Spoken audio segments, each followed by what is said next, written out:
थोड़े general shots मारूंगा।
आहे ना।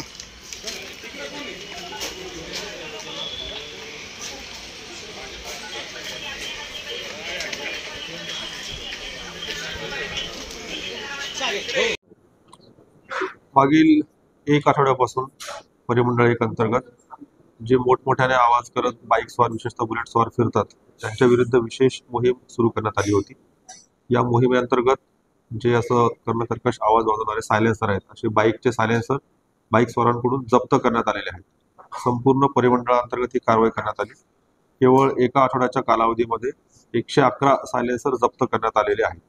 या सायलेन्सरचा परत वापर होऊ शकतो, त्यामुळे या सायलेन्सर परत त्यांच्या ताब्यात जाऊ नये यासाठी हे सायलेन्सर आज नष्ट करण्यात येणार आहे आणि इथून पुढे देखील या प्रकारची कारवाई अशीच सुरू राहील आणि जे कर्णकर्कश आवाज करत बाईक स्वार सायलेन्सर वापरत फिरतील त्यांच्यावर देखील यापुढे अजून कठोर कारवाई करण्यात येईल।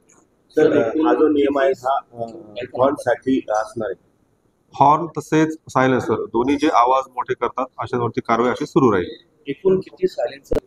त्यामध्ये आडगावच्या हद्दीमध्ये 7, पंचवटी 11, भद्रकाली 15, गंगापूर पोलीस ठाणे 25, मसरूळ 14, सरकारवाडा 11 आणि मुंबई नाकाच्या हद्दीमध्ये 27 सायलेन्सर जप्त करण्यात आलेले आहेत।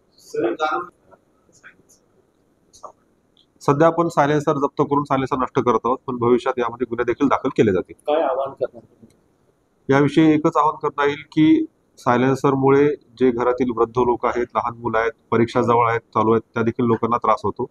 विशेषतः रात्रीच्या वेळेस ह्या सायलेन्सरचा आवाज खूप दूरपर्यंत जातो आणि लोकांना याचा खूप त्रास होतो। त्यामुळे कुणीही आपल्या वाहनांना बेकायदेशीर सायलेन्सर बसवू नये आणि असं नॉईज पोल्युशन करू नये। सर, पुढच्या काळात याबाबत संबंधित कॉलेज आहेत त्यांच्याशी देखील आम्ही संपर्क करू आणि कॉलेजमध्ये जर असं कोणी नॉईज पोल्युशन करत असेल तर त्यांची माहिती आम्हाला कळवावी, आम्ही त्यांच्यावर देखील कारवाई करू। सर, काय गुन्हा दाखल करणार? भविष्यामध्ये यांच्या ज्या गाड्या वगैरे आहेत त्या गाड्या देखील जप्त होऊ शकतील आणि यांच्यावर नॉईज पोल्युशनचे देखील गुन्हे दाखल होतील।